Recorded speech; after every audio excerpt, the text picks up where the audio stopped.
पुस्तकों में न छपी है मेरी रवानी, न मेरी बात कही होगी किसी ने ज़बानी। सोचा कि आप जाने मैं क्या हूँ, देखो सुनो अब मेरी कहानी। मैं यमुना पुल, यमुना नदी के ऊपर प्रयागराज से नैनी के बीच बंधा हुआ हूँ। 15 अगस्त 2021 को मैं 156 वर्ष का हो जाऊंगा। इस पुल ने आज़ादी से 82 साल पहले ही 15 अगस्त की तिथि को बहुत महत्वपूर्ण बना दिया था, क्योंकि इसकी शुरुआत 15 अगस्त 1865 में हुई थी। 156 वर्ष की आयु में भी मैं रेल की सेवा में तत्पर हूँ, उसी दृढ़ता और मजबूती से जो मेरे जन्म के दिन था। मेरे जन्म की कहानी भी अद्भुत है। वैसे तो यमुना नदी के ऊपर मेरे निर्माण की योजना अंग्रेजों ने सन 1855 में ही बनाई, पर 1857 के स्वतंत्रता की पहली लड़ाई की वजह से प्रकल्प रोक दिया गया। उसके पश्चात गवर्नर जनरल लॉर्ड कैनिंग ने मुझ पर काम रोक दिया।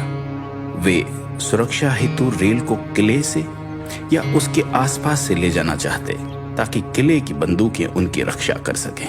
पर 1859 तक तकनीकी कारणों से ये विचार छोड़ दिया गया और मेरा निर्माण शुरू कर दिया गया।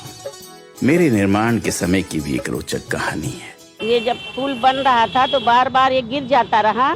तब इसके बाद जो है ये इंजीनियर जो है इसे जूता मॉडल बनाया पानी के बहाव के लिए, कि ये फिर बनने के बाद पानी सीधे जाने लगा।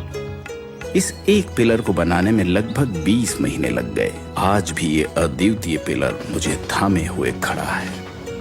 मेरे निर्माण के कई वर्ष पश्चात रेल पटरियों के नीचे बैलगाड़ी और अन्य वाहन के लिए रोड भी बनाया गया, जो आज भी वाहनों के यातायात के लिए इस्तेमाल किया जाता है। मेरे निर्माण के समय मुझ पर एक ही पटरी चलती थी, पर यह रेल इंजीनियर्स की दूरदृष्टि ही थी कि जब 50 वर्ष बाद दूसरी पटरी बिछाने का निर्णय लिया गया, ढांचे की मजबूती इतनी थी कि बिना कोई बाधा दूसरी पटरी बिछाई गई। मेरे ऊपर चलती ट्रेनों ने न सिर्फ इलाहाबाद को नैनी से जोड़ा, उत्तरी भारत को भी पूर्व भारत से जोड़ दिया। अंग्रेजों ने रेल पटरियां बिछाई थी भारत को कंट्रोल करने के लिए, भारत को बेड़ियों में बांधने के लिए। ये सब इस ब्रिज पर भी दिखाई देता है, क्योंकि यहाँ पर प्रहरियों की व्यवस्था थी, यहाँ पर गेट बनाए गए थे और सब कुछ हमेशा वॉच किया जाता था। गौ घाट यानी इलाहाबाद की तरफ और दूसरी छोर नैनी की तरफ एक वक्त में गेट लगे रहते, और जो ट्रेनें गुजरती उनसे टोल वसूल कर ही मुझ पर चलने दिया जाता। भारतीय रेल ने इन गेट्स को उखाड़ फेंक दिया है। ऊपर रेल, नीचे रोड, उसके नीचे यमुना पर बोट, ऐसे एक साथ 3 विभिन्न यातायात प्रणाली मेरे सौजन्य से चलती है। आज भी हर 4-5 मिनट के अंतर पर मेरे ऊपर बिछी हुई दोनों पटरियों पर तेज गति से ट्रेनें चल रही हैं। मुझ पर से गुजरने वाली मालगाड़ियां भारत की अर्थव्यवस्था को बहुत बड़ा योगदान देती हैं, और यात्री ले जाने वाली ट्रेनें इस देश की जनता, सभ्यता और संस्कृति को जोड़ती है। ये रेल कर्मियों की तत्परता, मेहनत और निष्ठा ही है कि लगातार 156 वर्ष से मेरी देखरेख और रखरखाव में कोई कमी नहीं आई और मेरी देश सेवा बरकरार है। नैनी ब्रिज एक 900 मीटर लंबा स्टील स्ट्रक्चर है।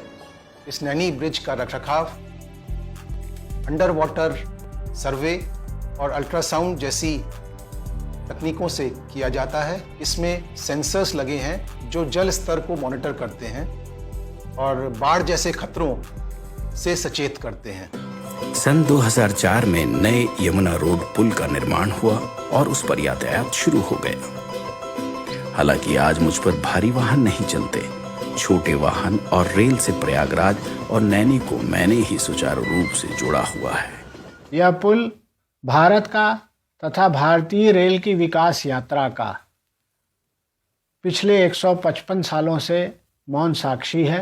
अंत में जयशंकर प्रसाद जी की 2 पंक्तियां मुझे याद आती है कि इस पथ का उद्देश्य नहीं है श्रांत भवन में टिक जाना, किंतु पहुंचना उस सीमा तक जिसके आगे राह नहीं।